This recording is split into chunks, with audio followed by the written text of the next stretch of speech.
My name is Layton Annable, part of the Horizon 2020 cohort. Today I am going to be presenting my PhD research work in progress, Autistography, Remembering, Reimagining, Recreating, Autistic Identity Experiences Narrated Through Personal Digital Data.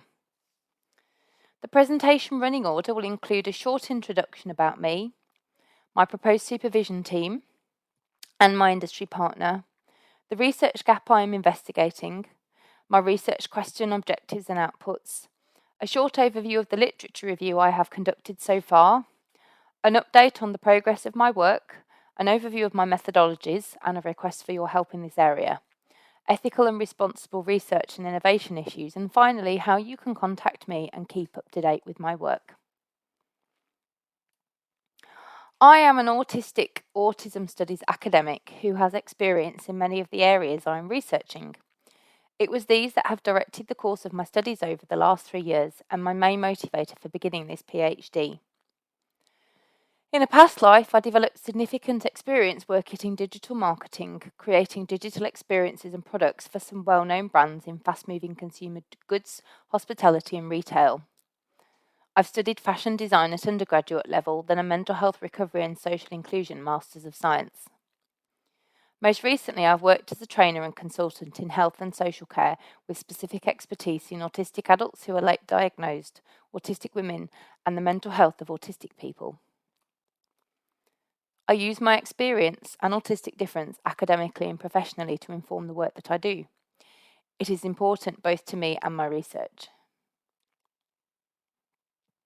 My proposed supervision team includes Dr. Liz Douthwaite, currently part of the School of Computer Science, who works in the field of computer science, psychology and human factors, with special interests in citizen science, how digital technologies and products can affect well-being, responsible research and innovation, and trustworthy autonomous systems in healthcare. Dr. Charlie Baker, part of the School of Health Sciences, whose research is situated in mental health and illness narrative and portrayal, with particular application of these in mental health professional education and training. Charlie has also contributed significantly to the development of the emergent field of health humanities and specialises in academic safeguarding. Finally, Dr. Maddie Groom, the Director of Candal at the University of Nottingham, which looks at the development of autism research across a number of fields, and whose personal research interests includes the difference and similarities between different neurodivergent differences, such as autism and ADHD, to better understand each of these and how people who experience them can be supported. My industry partner is Mindtech, a network within the Institute of Mental Health in Nottingham. Mindtech's work sits at the intersection of mental health and digital technologies and products, developing understanding and innovation between these two fields. Mindtech also has strong links with the Horizon CDT, with a number of their team also having worked previously or currently as supervisors. The research question I am hoping to investigate is how can the digital personal data of late identified female perceived autistic persons be used by them to understand their life experiences and thereby enable positive selfhood for mental health and well-being. FPAPs, or Female Perceived Autistic Persons, is a phrase I have developed to explain the unique characteristics of the cohort my research concerns. Autistic people have a greater range of different gender identities compared to their neurotypical equivalents. However, this is not usually recognised in healthcare or research, and instead they are still perceived socioculturally to be either male or female. There is a very strong bias in understandings and constructs of autism towards the experiences of autistic males. As such, female perceived autistic persons, whatever their gender identity and their needs, are often ignored and unknown as a result. The objectives of my research are to explore how digital personal data might contribute to an improved sense of selfhood and mental well-being for late diagnosed female perceived autistic persons, and create, using participatory computer science methods, a process that they can use to explore these themes and issues for themselves, safely and creatively, using their own personal data. Through this work, I hope to contribute to the creation of better understandings of FPAPs, their needs in relation to mental health distress and recovery, the development of a positive self-identity after identification in adulthood, and also to professional education in fields that work and support with this group when they experience mental health, illness and social exclusion.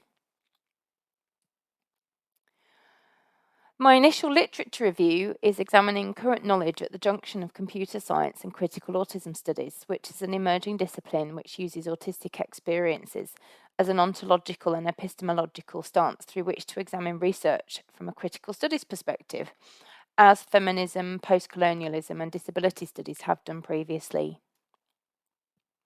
It's currently recognised that autistic people are often excluded from research about us and our community, that research interests are often instead focused on cures and causes rather than things that can improve the quality of life and outcomes for us. It also usually reinforces stereotypes about autistic people, such as having poorer social communication skills, and portrays us as different to the point of being inhuman, and instead things like robots or simply a set of biological or genetic traits. The computer science research I have explored so far did not fare well by comparison. Most of the research my searches returned were concerning autistic children, educational technologies, or the teaching or development of neuronormative preferred skills such as social communication. There was also a strong focus on education and training of autistic children to behave normally using robots to achieve this. It's worth noting that there is now evidence emerging that autistic adults subject to behavioural therapy such as these as children experience PTSD as a result, so there are strong ethical and responsible research implications in doing this.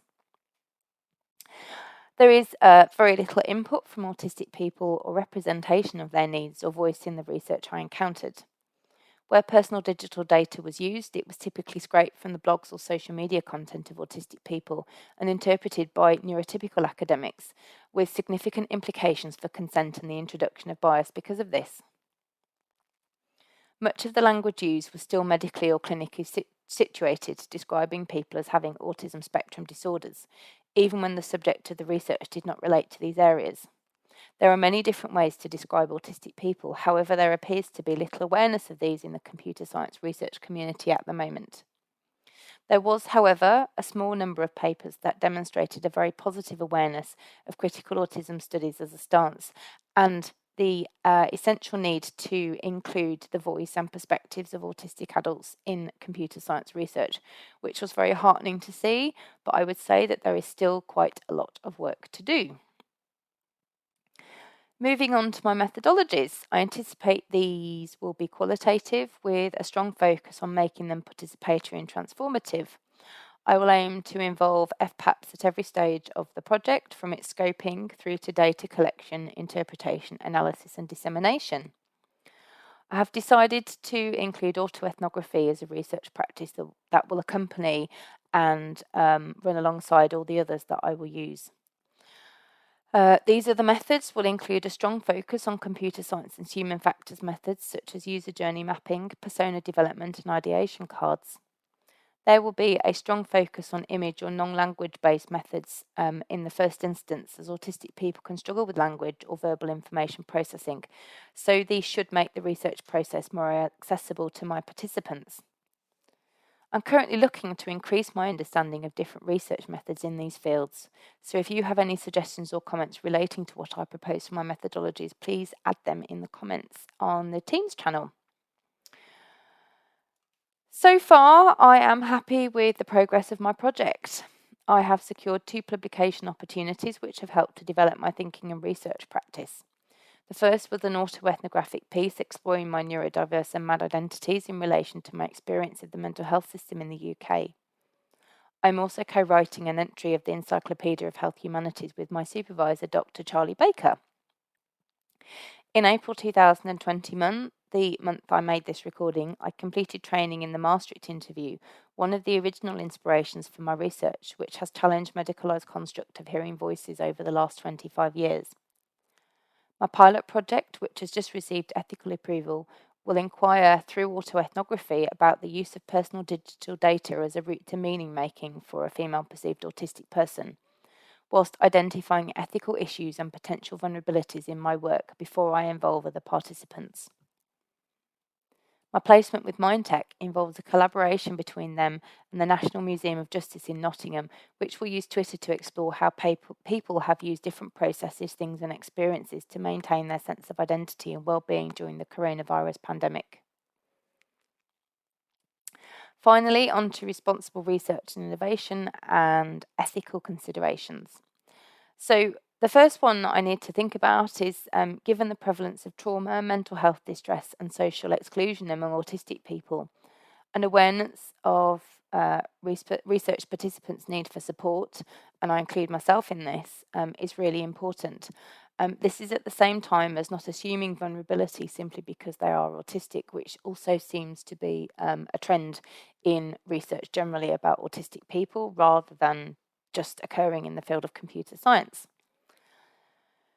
More widely, it's important that the outputs and results of my research are used to benefit autistic people and meet our needs, and that they are not co-opted to reinforce an existing dominant power structure or narrative.